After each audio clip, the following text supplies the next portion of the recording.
Hi everyone, it's Angela from Cake Angel. Welcome back to my channel. So I have a question for you. I know that a lot of you do a lot of cookies, and I'm wondering, what do you do when you find out that you're a little bit short on the amount of icing that you need to finish that last minute set? Your customers come in to pick them up tomorrow and you just realize you've run out of icing. So what do? Do you make a whole brand new batch of icing, or do you make a small batch? Do you see where I'm going with this? So today I'm going to show you how easy it is just to make a small batch of royal icing, and this makes approximately 1.5 cups of icing, which is great, I find, if you've just got something that you need to finish off and you don't want to make a whole batch. Also, if you're running low on your ingredients too, it means you don't have to run to the store and get everything that you need to make a full batch. You can just make that small batch instead. Let's dive in and take a look at how easy this is. So we're going to start by combining our meringue powder and our water. I always like to do that first. So I've added 1 tablespoon of meringue powder and 2.5 tablespoons, roughly 36 ml of water. And I've just stirred that until it's nice and combined.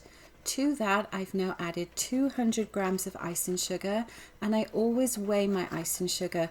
I find with royal icing, I want to get the same results every time I make up my batches. So I always weigh my ingredients instead of using cup measures.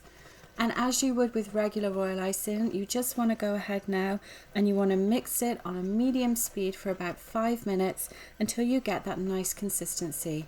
Now we're going to make a stiff consistency with this because I prefer to make my icing stiffer, as I find it's much easier for me to adjust it afterwards if I want to make something like flood consistency icing, or a hybrid which is slightly thicker to do puffier icing or flour work as well. But I find it's much easier, let's start with stiff, rather than trying to add more icing sugar if we make it too thin in the first place. So I'm just continuing to stir it here until we get to that stiff consistency.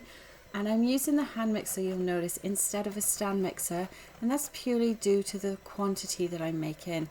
I find that this batch is a little bit too small to make in my stand mixer, so it's easier just to pull out my hand mixer instead. Let's take a look. We've got almost stiff peaks for that, so we'll give it one final stir to clean off those blades. Now we're ready to scrape it down and put it into our bowl. So I'm just going to quickly show you how I store my royal icing. This is about 1.5 cups of royal icing, which fits nicely into this container. And to store it, I just pop a piece of plastic wrap directly on top of the icing, and this will stop it drying out whilst it's sat on my counter. I pop my lid on and I'm good to go. That's my small batch of royal icing made.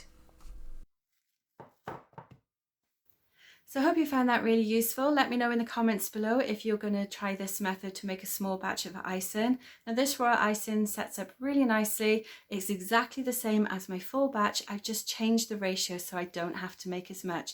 I will pop my full recipe link up here though, so you can take a look at that and see how the ratios compare. But other than that, I hope this is really helpful. Please let me know in the comments if you're going to use this, and also subscribe to my channel if you like this kind of content. I would love to have you join part of our Cake Angel community. As always, thanks for watching, and I'll see you on the next video.